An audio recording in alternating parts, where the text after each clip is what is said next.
Saya ucapkan shalom dan selamat pagi, selamat sabat bagi kita semua, Bapak, Ibu, Om, Tante, Oma, Opa, Abang, Kakak, dan saudara-saudari yang kekasih dalam Tuhan Yesus Kristus, baik yang ada di tempat ibadah maupun saudara-saudara sekalian yang berada di Zoom.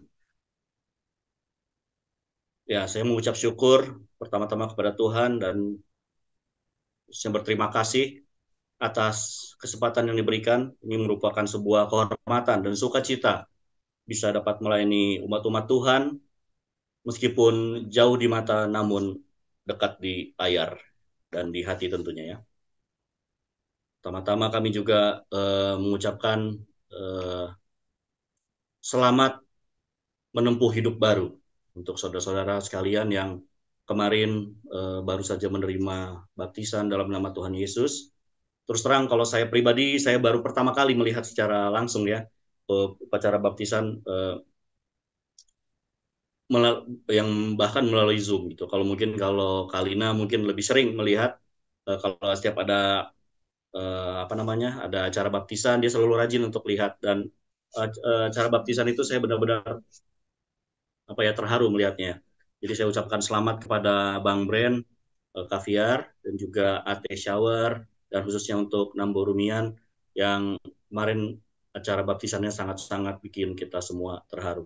Semoga Tuhan akan menguatkan iman dan kepercayaan kita kepada Allah Bapa dan anaknya Yesus Kristus dan kiranya Roh Kudus yang adalah Roh Kristus senantiasa menuntun kita di dalam kehidupan kita. Baik, terima kasih juga untuk lagu pujian yang kembali diputar. Saya tadi malam bercanda dengan istri saya. Kan biasanya kalau di gereja yang dulu kita apabila ada seorang berkhotbah, biasanya istrinya akan membawakan cerita anak lah atau lagu pujian begitu kan. Nah, ternyata kejadiannya diputar lagi itu lagu pujian. Jadi terima kasih atas lagu pujian yang uh, dibawakan oleh Kalina, kiranya menjadi kekuatan bagi kita semua. Saudara-saudara sekalian, bagi kita warga Indonesia, bulan depan, bulan Agustus, kita akan memasuki yang namanya bulan kemerdekaan. Ya, mohon maaf bagi teman-teman yang, mungkin ada teman-teman yang dari Malaysia, mungkin tidak relate, tapi bagi kita semua yang warga negara Indonesia, bulan depan, beberapa hari lagi, kita akan memasuki bulan kemerdekaan, di mana puncak perayaan tentu saja tanggal 17 Agustus. Ada upacara yang penuh hikmat, perayaan meriah, dan merakyat. Sebuah pemandangan yang tidak asing tentunya, upacara bendera, balap karung, makan kerupuk, lomba kelereng, dan sebagainya. Ini adalah wujud syukur kita sebagai satu bangsa dalam merayakan kemerdekaan negara kita yang tahun ini ke-78 nantinya. Dan kemerdekaan itu milik siapa? Siapa yang berhak atas kemerdekaan? Tentunya kita ingat di dalam Undang-Undang Dasar Negara Republik Indonesia tahun 1945, di dalam pembukaan, bagi kita yang masih bersekolah tentunya sering diulang-ulang setiap hari Senin upacara ya. Undang-Undang Dasar Negara Republik Indonesia tahun 1945 pembukaan. Dikatakan di sana bahwa sesungguhnya kemerdekaan itu ialah hak segala bangsa dan oleh sebab itu maka penjajahan di atas dunia harus dihapuskan karena tidak sesuai dengan peri kemanusiaan dan peri keadilan. Dan perjuangan pergerakan kemerdekaan Indonesia telah sampailah kepada saat yang berbahagia dengan selamat sentosa mengantarkan rakyat Indonesia ke depan pintu gerbang kemerdekaan negara Indonesia yang merdeka, bersatu, berdaulat, adil dan makmur. Free at last. Akhirnya merdeka. Inilah yang menginspirasi saya untuk mengambil topik ini, free at last. Juga dari ada sebuah pidato yang terkenal dari Martin Luther King Jr. Dalam penghujung pidato tersebut dia mengatakan free at last. Namun saudaraku yang kekasih, adakah dari kita warga negara Indonesia yang merasakan bahwa hidup di zaman kemerdekaan ternyata ternyata tidak lebih baik daripada saat dijajah. Ada hal-hal yang kita rasa kehilangan dan kita rindukan hal tersebut. Kalau tahu bekal begini, lebih baik tidak usah merdeka sajalah. Lebih enak waktu zaman kita dijajah dulu. Apakah ada? Ya kiranya dijauhkan Tuhan ya. Pemikiran semacam ini dari masing-masing kita, warga Indonesia tentunya. Tetapi, saudara dalam Tuhan, anehnya, di dalam Alkitab, ada suatu umat yang setelah diperbudak selama ratusan tahun, kemudian saat mereka keluar dari tempat perbudakan, namun di tengah perjalanan saat mereka mengalami tantangan, mengalami masalah, tidak sedikit jumlah orang yang bersungut-sungut ingin kembali ke tempat perbudakan. Tentu kita semua tahu umat mana yang dimaksud. Ya, betul sekali. Bangsa Israel. 430 tahun lamanya mereka berada di Mesir, diperbudak, sebelum akhirnya Tuhan utus hambanya Musa untuk membawa bangsa itu keluar dari tanah perbudakan. Apa pelajaran yang kita bisa ambil dari kisah tersebut? Dan apa hubungannya bagi kita yang hidup saat ini, khususnya bagi kita yang telah bergabung di dalam pergerakan penyembahan Allah yang benar dan Tuhan kita Yesus Kristus. Mari kita sama-sama berdoa. Maha besar Tuhan Bapa dalam surga, kami siap untuk mempelajari firman Tuhan. Kiranya Roh Kristus akan menerangi hati dan pikiran kami, agar firman yang kami pelajari ini akan mengubahkan kehidupan kami. Kami hidup semakin dekat untuk mempersiapkan karakter kami untuk menyambut kedatangan Yesus Kristus yang tidak lama lagi. Terpujilah namamu, dalam nama Yesus kami berdoa. Amin. Baik, untuk ayat yang pertama, akan buka kitab kita baca di dalam 1 Korintus 10 ayat 1 sampai 11. Saya sudah minta tolong anak muda yang berada di tempat ibadah untuk boleh membacakan ayat yang pertama 1 Korintus 10 ayat 1 sampai 11. 1 Korintus 10 ayat 1 sampai 11. Aku mau supaya kamu mengetahui saudara-saudara bahwa nenek moyang kita semua berada di bawah perlindungan awan dan bahwa mereka semua telah melintasi laut. Ayat 2, untuk menjadi pengikut Musa, mereka semua telah dibaptis dalam awan dan dalam laut. Ayat 3, mereka semua makan makanan rohani yang sama. Ayat 4, dan mereka semua minum minuman rohani yang sama, sebab mereka minum dari batu karang rohani yang mengikuti mereka, dan batu karang itu ialah Kristus. 5, tetapi sungguh pun demikian Allah tidak berkenan kepada bagian yang terbesar dari mereka, karena mereka ditewaskan di padang gurun.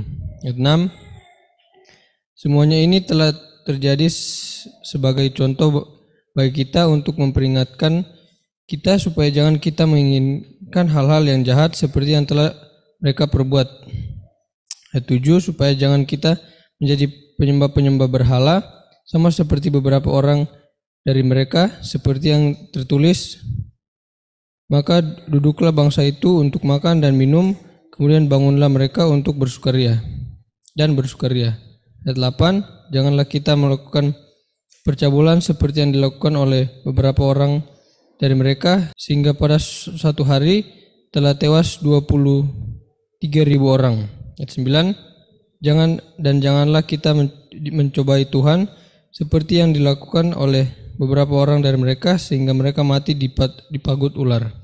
10, dan janganlah bersungut-sungut seperti yang dilakukan oleh beberapa orang dari mereka, sehingga mereka dibinasakan oleh malaikat maut.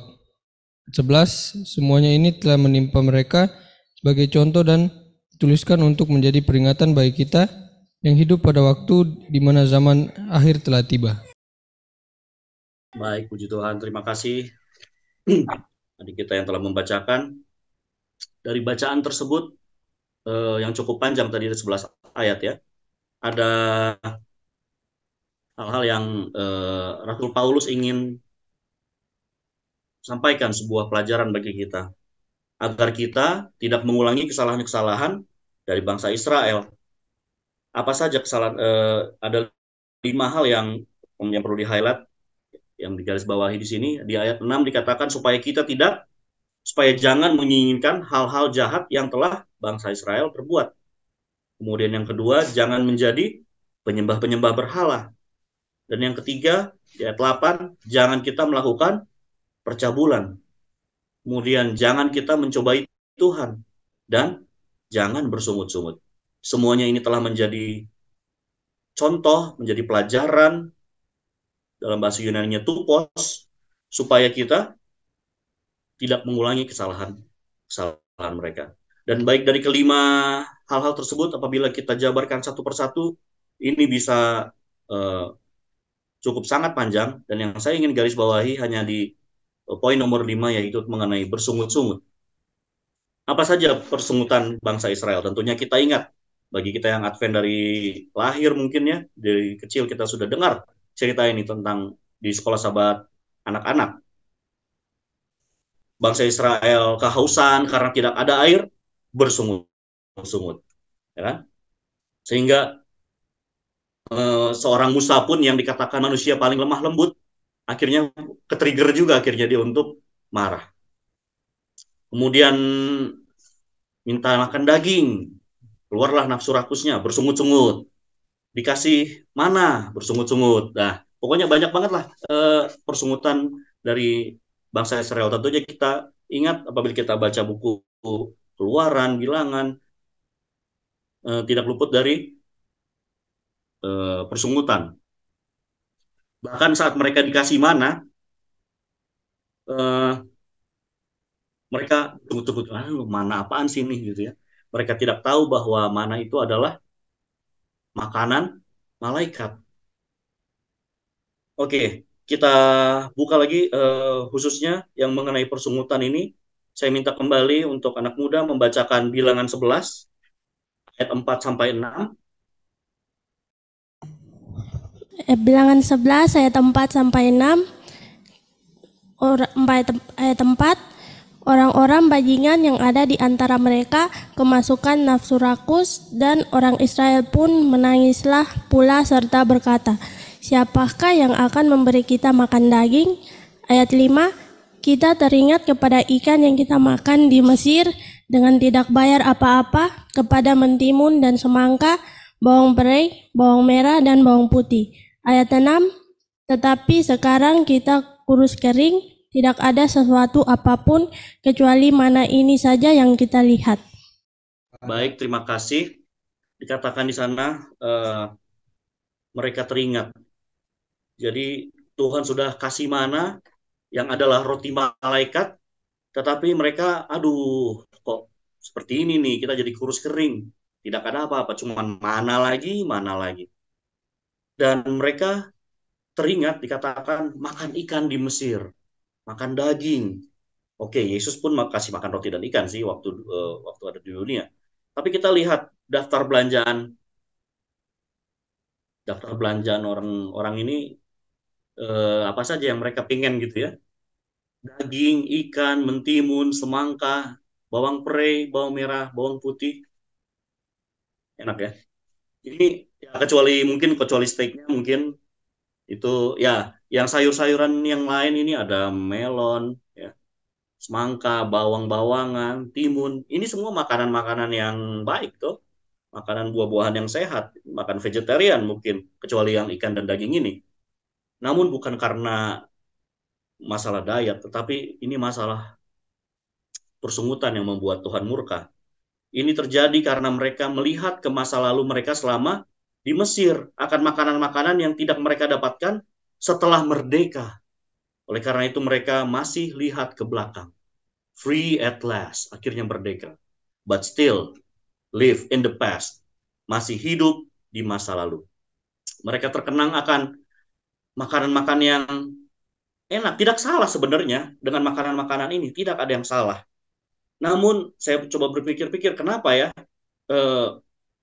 Tuhan mengirimkannya mana? Ya tentu saja demi kepraktisan, karena mereka saat keluar mereka kan harus berjalan 40 hari perjalanan jaraknya. Ya seyogyanya apabila mereka tidak bersungut-sungut dan mendukakan hati Allah.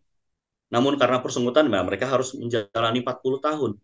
Dan apabila nanti mereka suatu saat akan kelak masuk di tanah perjanjian, ya silakan saja bagi yang ingin makan ikan, tinggal bikin tambak ikan.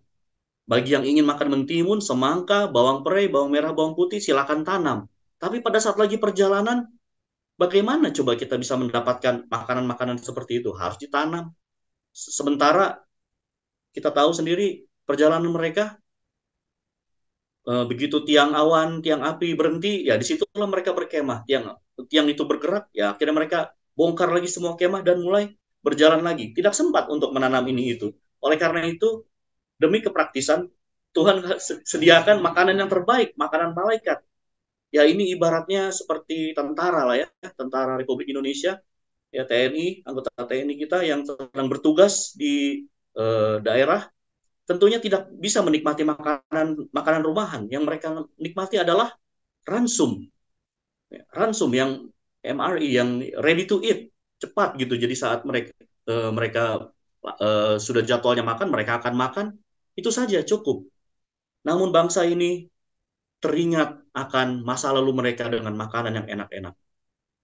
Inilah pelajaran yang pertama yang saya dapatkan pada pagi hari ini. Free at last, but live in the past.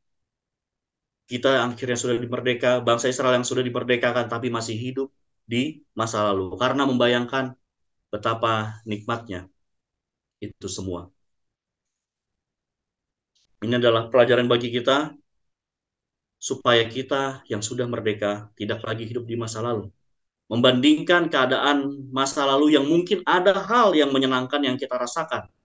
Namun, percayalah bahwa itu tidak sebanding dengan kondisi keseluruhan kita yang pada waktu itu kondisinya sedang diperbudak. Apakah mereka mau kembali diperbudak? Mungkin ada sih, kemarin saya baca ayatnya, kami lebih baik bekerja di Mesir daripada mati di padang gurun ini. Gitu. Jadi agak mengerikan sekali keadaan mereka. Kami lebih baik diperbudak lagi aja gitulah daripada tidak menikmati hal-hal yang seperti ini. Dan apa aplikasinya bagi kehidupan kerohanian kita? Khususnya dalam konteks kita semua yang sudah dimerdekakan oleh pekabaran tentang satu-satunya Allah yang benar dan anaknya Yesus Kristus. Kita semua yang berada di tempat ini, ya mungkin masih ada yang belajar, namun lebih banyak lagi saudara-saudara kita yang telah dimerdekakan oleh Yesus. Ya, kita sudah dipanggil keluar dari penyembahan palsu, doktrin buatan manusia, doktrin Trinitas yang tidak alkitabiah. Bagi yang baru mendengar, bisa ikuti pelajaran-pelajaran maupun pekabaran-pekabaran di channel YouTube Yohanes 173 tentunya. Kita semua telah dimerdekakan. Dan saudara-saudara yang di Jemaat Serayu sudah merasakan lebih dahulu, sejak 2016 atau 2017, kemudian diikuti oleh saudara-saudara yang lain. Bagi kami pribadi, dan saya dan Kalina, kami baru saja mengalami hal tersebut. Dan secara resmi, tanggal 3 Juni 2023 kemarin, bulan lalu, konon merupakan sidang pemecatan kami. Kami sudah tidak ikut lagi sebenarnya sidang pemecatan. Sampai sekarang kami belum terima surat pemecatannya, namun ya kami sudah tidak pedulilah. Ya pecat-pecat lah gitu ya. Itu sebabnya kami salut dan angkat topi buat saudara-saudara sekalian yang bisa berdiri teguh, mempertahankan iman di hadapan Tuhan dan manusia. Bertahun-tahun kami hanya bisa menjadi penonton, supporter, hanya bisa membayangkan kapan giliran kami kelak. Sudah siapkah kami akan diperlakukan seperti saudara-saudara sekalian? Kapankah kami akan mencicipi api penyiksaan yang seperti saudara-saudara sekalian rasakan? Ya, kami hanya bisa menonton. Kapan kami bisa mencicipi pengalaman yang dialami juga oleh para pengikut Yesus, para martir, para reformator? Karena terus terang pada waktu itu, pada tahun lalu, pada saat bulan Juni, gereja kami waktu itu sudah membuka kebaktian secara hybrid. Biasanya kan Zoom, online semua. Tapi bulan Juni sudah hybrid. Dan kami sempat ya ikut datang juga gitu ya. Sehingga kami tidak mengikuti kebaktian di Papua. Ya saya berpikir, sudahlah tidak apa-apa. Toh sama-sama menyembah Tuhan juga gitu kan. Saya akhirnya bawa bapak saya juga. Ya istilahnya kami masih main di dua kaki ya. Dan boleh dibilang mendua hati juga gitu. Kami sudah tidak percaya Trinitas, sudah ikut bergabung di perbaktian di kelompok Serayu, sudah banyak belajar, namun sering juga masih ikut berbakti di gereja yang Trinitas. Dengan berbagai macam alasan tentunya ya. Tidak ada komunitas di Bandung. Di Papua mah enak, rame-rame gitu kan. Kami juga rindu dong punya fellowship, bersekutu dengan saudara-saudara seiman, meskipun sudah tidak seiman, katanya begitu. Kan bingung jadinya mana yang benar. Seiman tapi tidak seiman. Babel. Ya. Mungkin alasan-alasan ini boleh saya ibaratkan sebagai ini ya, sebagai bawang prei tadi, semangka, mentimun, bawang merah, bawang putih. Ya. Bisa dapat fellowship, bisa ketemu dengan saudara-saudara, habis kebaktian ada potluck, itu yang kami tidak rasakan saat ini. Sekarang kami hanya dapat mana. Apa itu mana? Kebaktian online. Ini yang boleh saya ibaratkan ya. Kebaktian online, di rumah, pakai Zoom, orang-orangnya banyak yang nggak kami kenal, cuma tahu nama saja. Ketemu Om Wilson yang mukanya yang seperti apa, nggak tahu. Papa Rio yang mana, orangnya belum pernah lihat, ketemu secara langsung. Kebetulan saja mungkin dengan Bang Wilmore Kavivi karena ada hubungan saudara. Ya, namun itulah mana bagi kami saat ini. Mungkin tidak seenak bawang prei, semangka, bawang putih, dan lain-lain. Tetapi itulah kemerdekaan yang kami rasakan. Sejak September 2022 tahun lalu, kami sudah tidak pernah datang ke jemaat lama sama sekali. Sama sekali kami tidak datang lagi sejak September. Ya terkadang masih masuk jemaat lain sih, masuk ke IPH, ke Merbabu, yang bagi yang tahu jemaat di Bandung. Namun seperti kata Abang Wilmore pada pekabaran Sabat lalu, kami hanya menjadi pengamat dan menjadi komentator. Kok ini begini, kok ini begitu, harusnya begini, harusnya begitu. Tidak ada gunanya. Itu jujur saya rasakan, sangat relate banget dengan yang disampaikan Bang Wilmore Sabat lalu. Dan kami sempat masih juga berpikir, nggak apa-apa sih sebenarnya kita, apa salahnya sih bergabung dengan gereja yang masih Trinitas. Mungkin kalau ke gereja yang memecat kami, mungkin kami agak berat gitu ya.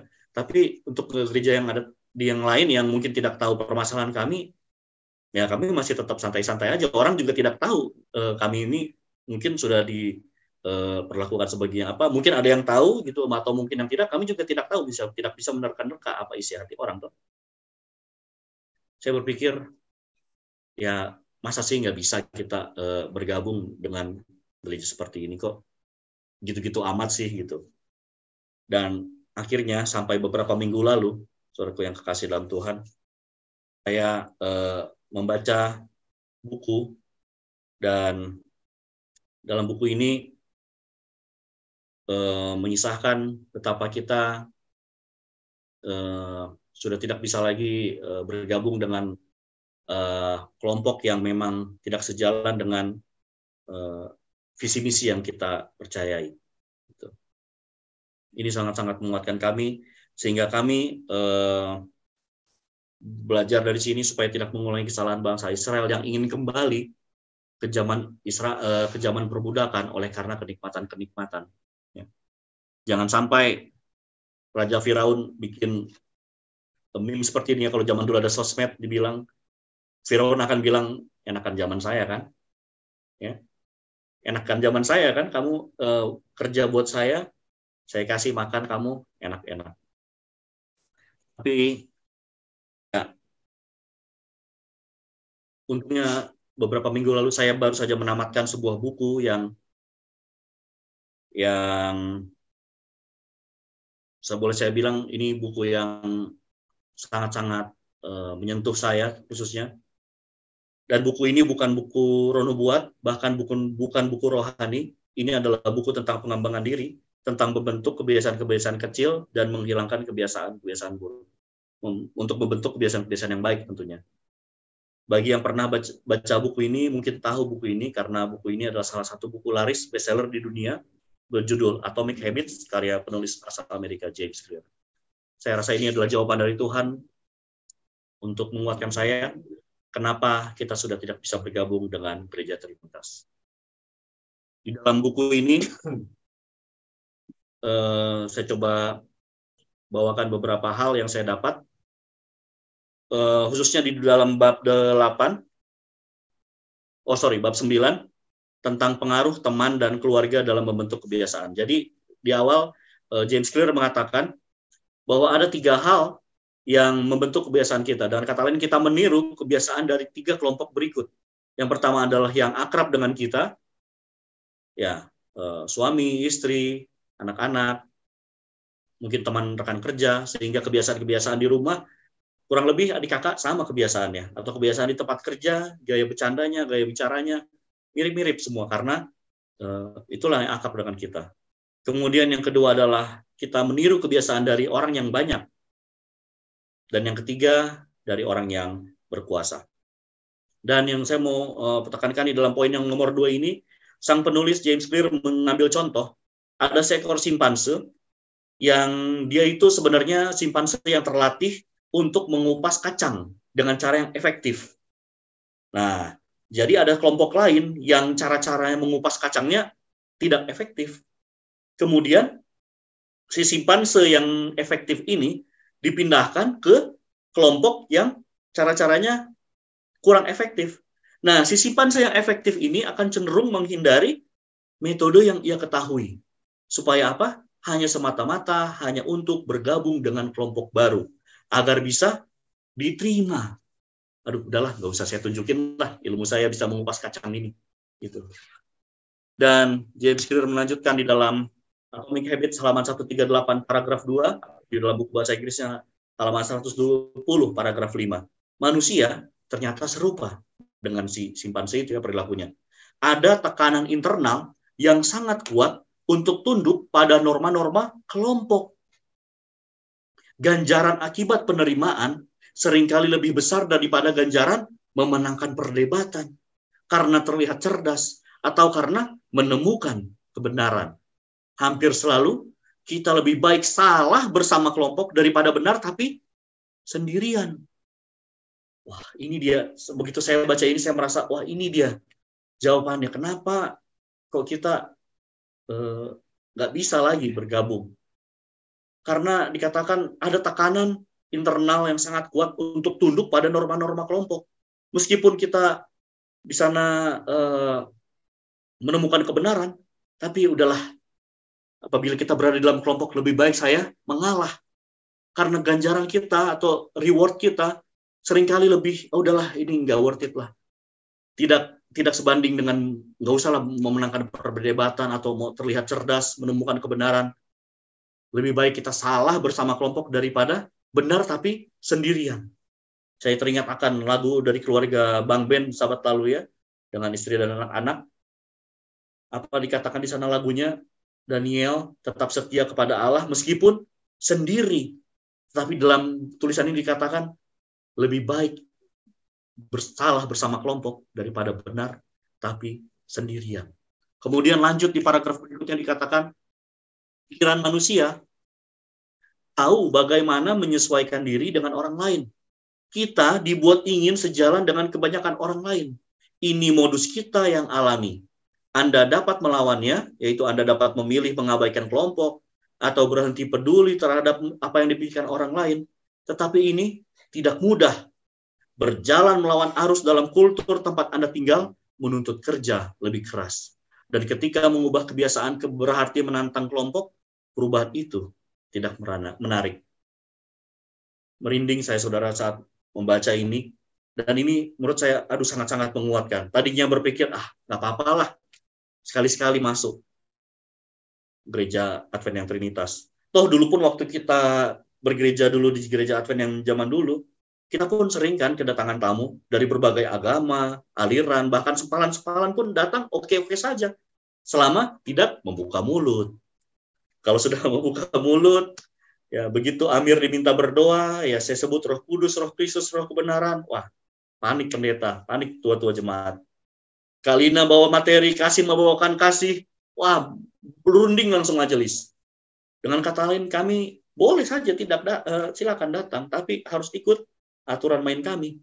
Dibungkam, tidak dapat kebebasan, apa enaknya?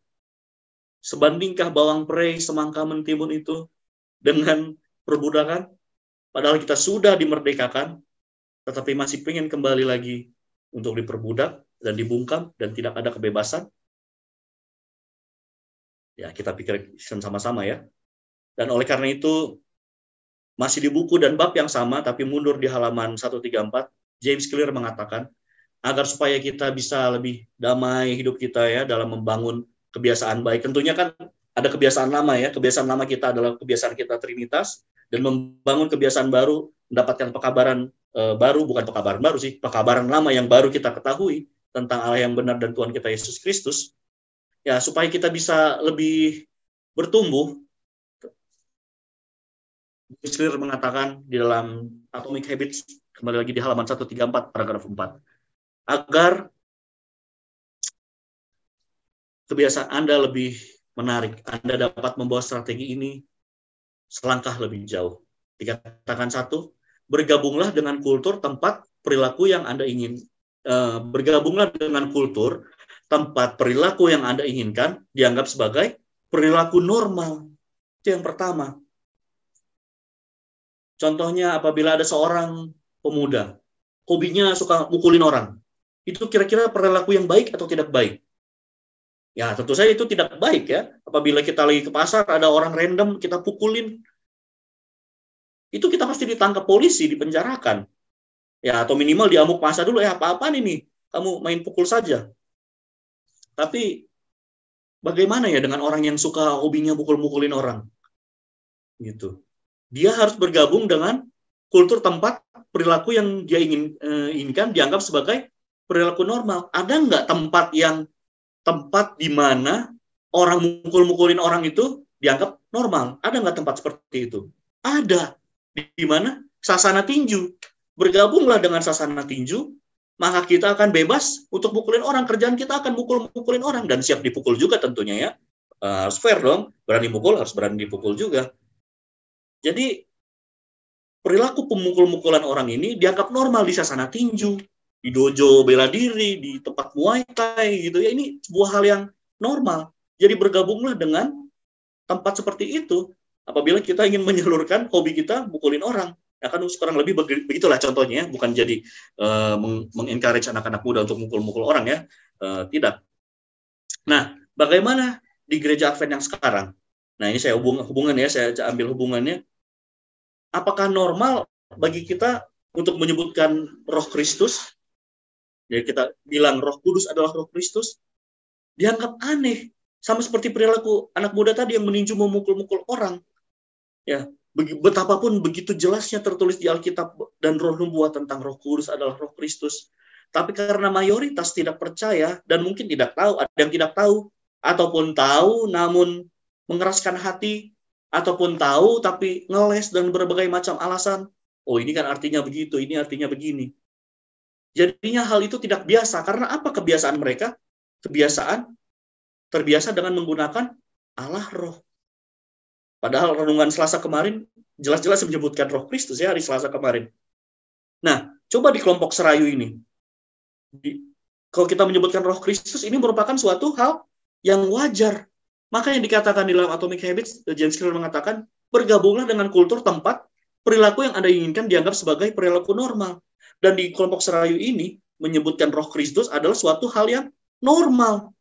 Semua orang bilang begitu.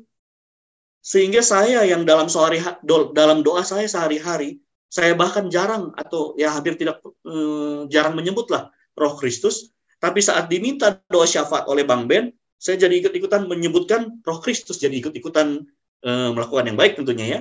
Karena dia di kelompok ini, hal tersebut dianggap sebagai perilaku normal. Ya. Kemudian dikatakan yang kedua, bergabunglah dengan kultur tempat di mana Anda sudah memiliki kesamaan dengan kelompok.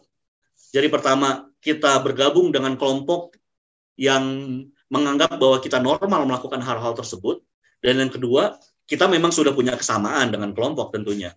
Kita ingin bermain badminton, maka kita akan datang ke GOR tempat orang bermain badminton. Kebetulan dekat rumah ada nih, orang bermain badminton berkumpul di GOR. Namun, hobi saya misalkan basket. Hobi saya suka main basket, kemudian saya sudah bawa pakaian basket dan bawa bola basket yang banyak, saya datang ke GOR di atas itu yang sekarang lagi main ini, saya bawa, saya mau main yuk, mau main basket. Orang itu akan bingung. Anda salah lapangan sepertinya. Anda salah lapangan. Di sini lapangan tempat bermain bulu tangkis. Kenapa kamu berpakaian badminton dan membawa bola badminton? Kamu salah permainan. Bisa nggak saya main basket di situ? Ya bisa-bisa aja, cuma dribble-dribble doang gitu kan. Cuma dribble-dribble doang. Tapi saya nggak bisa pakai lapangannya. Karena sudah tidak ada kesamaan dengan kelompok. Hati-hati saudara. Salah masuk lapangan bisa-bisa melakukan olahraga yang lain daripada yang kita inginkan. Hati-hati bergabung dengan masing-masing rindu untuk datang-datang ke gereja Trinitas. Jangan-jangan kita yang tadinya dari rumah hati kita ditujukan kepada penyembahan kepada Allah yang benar, datang-datang karena alasan-alasan itu tadi, alasan-alasan bawang prei, mentimun, semangka, dan lain sebagainya. Kita butuh fellowship dan lain sebagainya. Hati-hati. Bisa jadi kita nanti malah menyembah Trinitas lagi. Ya, katanya seiman, tapi sebenarnya itu sudah tidak seiman. Karena kalau memang kita betul masih seiman, kenapa mesti dipecat toh? Berarti kan sudah beda iman. Jadi oleh karena itu buat apa lagi kami tetap mempertahankan keanggotaan gereja?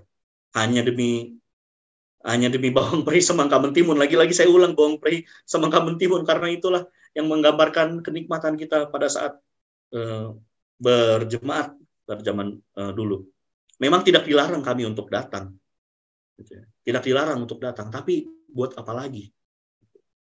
Tapi kami juga ya terpaksa lah harus menikmati mana seperti ini ya. Inilah berkat yang masih Tuhan kasih kepada kita.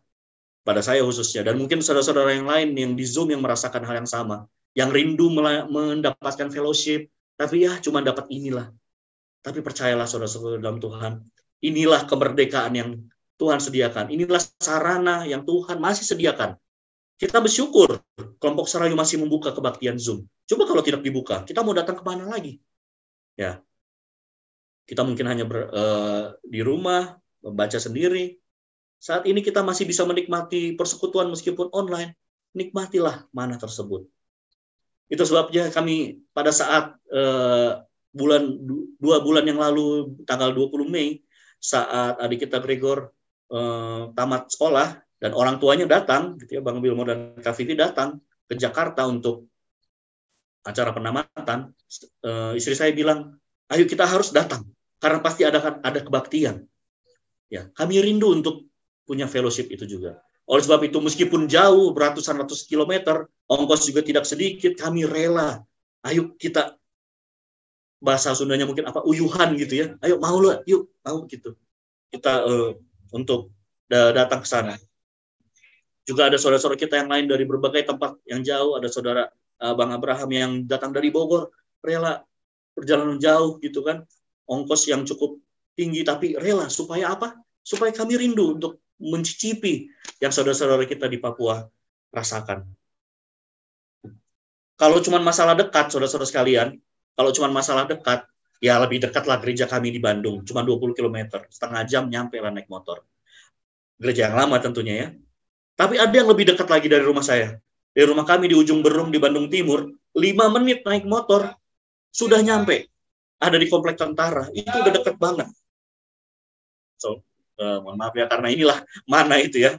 Saya bekerja di rumah, pasti ada tukang jualan lewat dan keributan ya, tapi tidak apa-apa.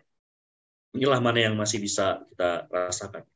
Ya, kalau kembali tadi, kalau cuma masalah dekat, masalah jarak, ya lebih dekat lah. Itu tinggal 5 menit saya nyampe ke gereja Cicahem.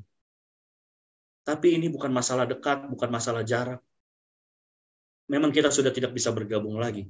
Karena perilaku yang kita kebiasaan baru yang kita miliki sudah tidak dianggap normal. Kita tidak sama lagi dengan kelompok tersebut. Oleh karena itu kita tidak akan bisa bertumbuh di situ.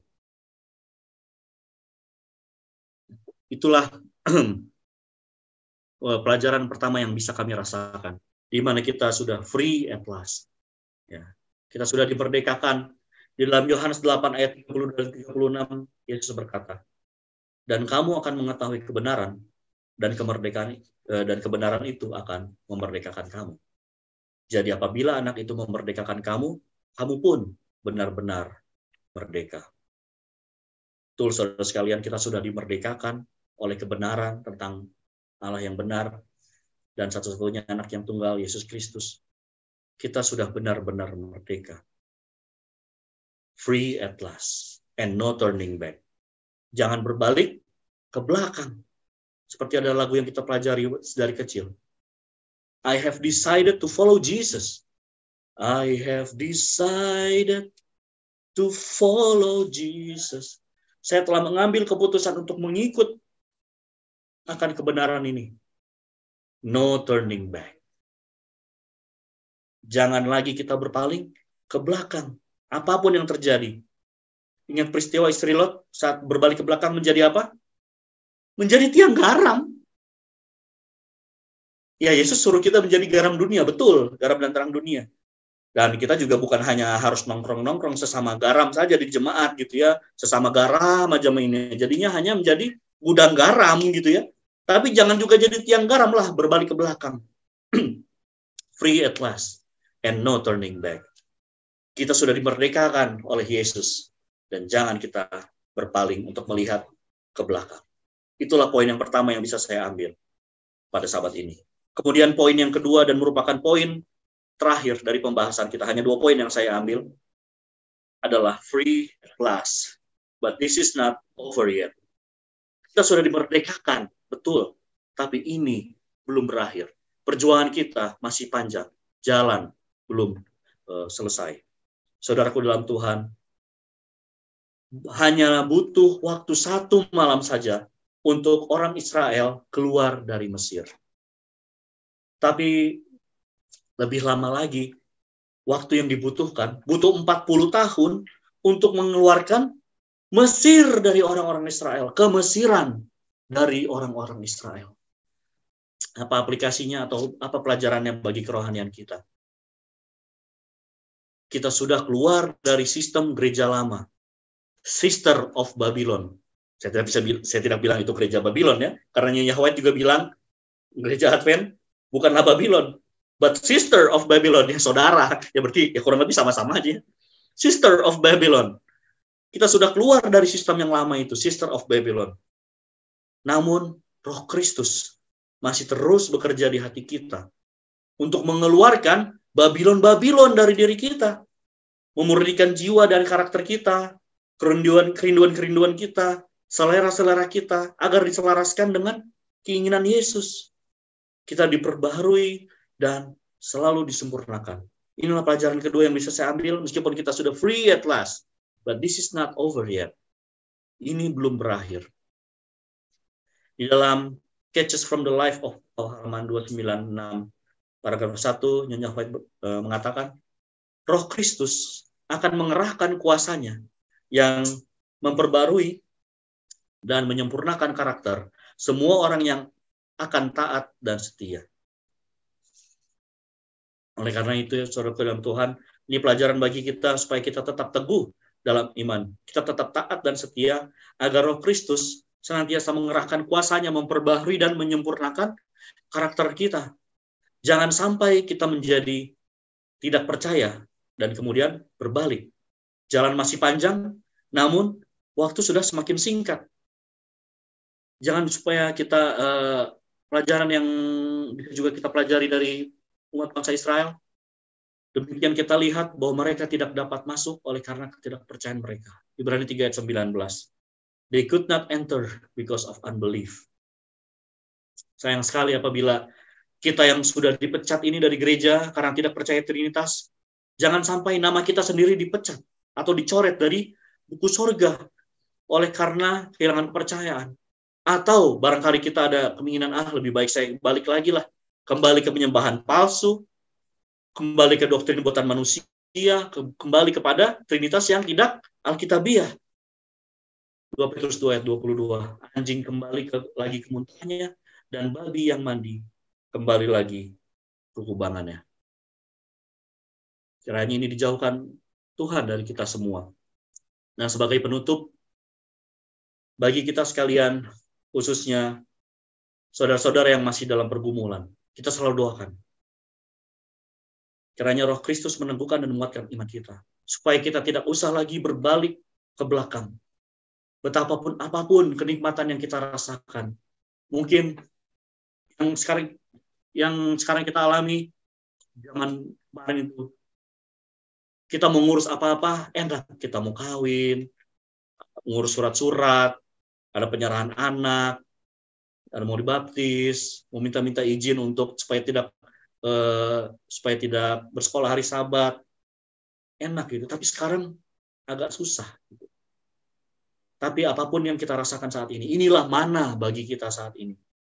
Saya kira dan percaya di kelompok Serayu pun yang meskipun ramai di dalam kelompok, tentu saja masih ada tantangan yang mereka hadapi.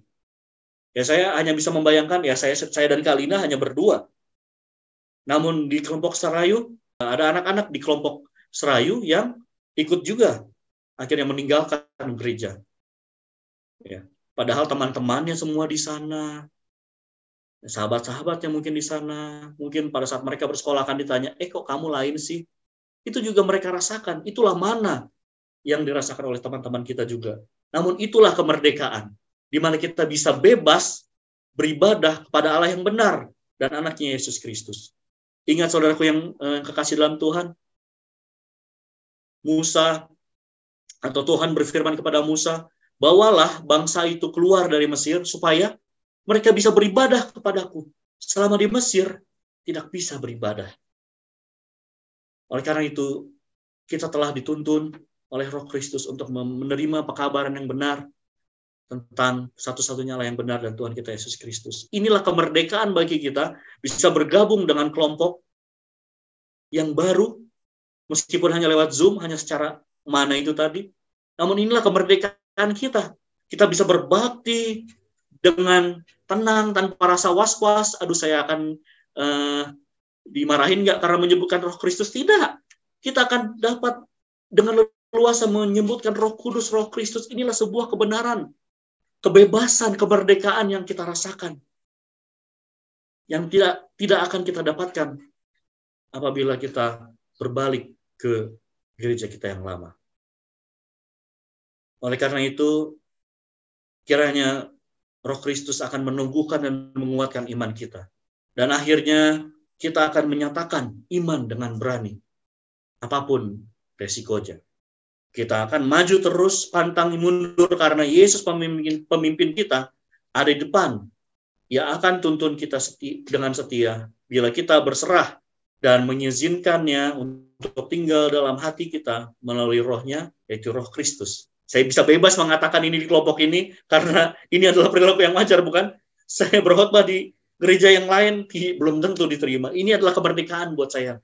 Ini benar-benar sukacita dan kemerdekaan yang luar biasa dan jangan kita sia-siakan hal itu. Suatu saat kelak kita akan tiba di negeri perjanjian di mana kita akan berseru, free at last. Kemerdekaan sejati saat kedatangan Tuhan Yesus Kristus yang sudah tidak lama lagi. Inilah menjadi doa dan harapan kita agar kita tetap teguh sampai Yesus datang. Saya bawa dalam nama Yesus. Amin. Dan sebagai doa untuk menutup kabar kita pada Sabat ini, saya minta dengan hormat kesediaan Abang Wilmore untuk memimpin kita dalam doa. Kita boleh bertelut, kita berdoa. Bapa kami yang di sorga, Allah pencipta langit dan bumi, laut dan segala isinya, Allah yang maha besar, maha kuasa, sumber segalanya, satu-satunya Allah yang benar, yang kami sembah selalu melalui anak-Mu yang tunggal, Yesus Kristus. Pada Sabat pagi yang indah ini kami bersuka cita dan bersyukur boleh berkumpul berbakti, baik di tempat ibadah ini maupun melalui media Zoom. Dan teristimewa mendengarkan pekabaran firman-Mu, kesaksian serta panggilan melalui pengalaman keluarga Siregar di Bandung. Kami berterima kasih atas pekabaran yang disampaikan oleh Saudara Amir untuk ingatkan kami bahwa bila mana kami sudah keluar dari Mesir, jangan lihat ke belakang, jangan ingin lagi kenikmatan-kenikmatannya, tetapi biarlah apa yang Kau sediakan, apakah itu mana atau hanya sekerat roti, tapi kami menikmatinya, sebab itulah penopang hidup kami sebagaimana kami berjalan menuju negeri perjanjian. Dan bila mana kami tiba nanti, suatu sukacita boleh kami rasakan. Kesusahan dan penderitaan tidak ada artinya, surga cukup murah. Tuhan campur tangan, agar kesaksian dan pengalaman ini mengingatkan kami semua, menjadi pembaharuan bagi kami semua, agar sungguh-sungguh, sebab meskipun kami kecil, tapi kami bagian daripada warga alam semesta, yang menyembah satu-satunya Allah yang benar, Allah Bapa, dan beriman kepada anaknya yang tunggal, Yesus Kristus yang Bapa peranakan, serta menerima kuasa roh anak Allah dalam hati kami, untuk kami diubahkan, hingga pada waktu Yesus datang kedua kali, kami boleh diselamatkan. Kami doakan khusus umat-umatmu yang seperti Saudara Amir dengan Lina di Bandung, yang hanya sendiri, tidak ada kelompok atau persekutuan, tetapi biarlah Engkau hadir di tengah-tengah mereka, ya Yesus, dalam hati mereka, sehingga kehangatan dan sukacita boleh mereka rasakan. Teristimewa bila mana kami nanti berjumpa, suatu kebahagiaan yang tak terkira boleh menjadi bagian kami semua, dan pada waktu Yesus datang kedua kali, suatu hari yang tak terkira boleh menjadi bagian kami, berkumpul bersama, naik ke awan-awan, berjumpa dengan Kristus untuk masuk dalam kerajaan sorga. Tuhan tolong ya Bapa, dimanapun kami berada, sendiri, berdua, bertiga, berkelompok, kuatkan kami. Kami serahkan hidup ini, tolong kami sepanjang sisa hari Sabat ini. Kami boleh menikmati pelayanan, menikmati pelajaran dan diskusi, saling menguatkan, saling mendoakan. Ampuni kami akan dosa dan salah, karena kami berdoa hanya dalam nama anak Allah yang tunggal, Yesus Kristus, yang adalah Tuhan dan Juru Selamat kami. Amin.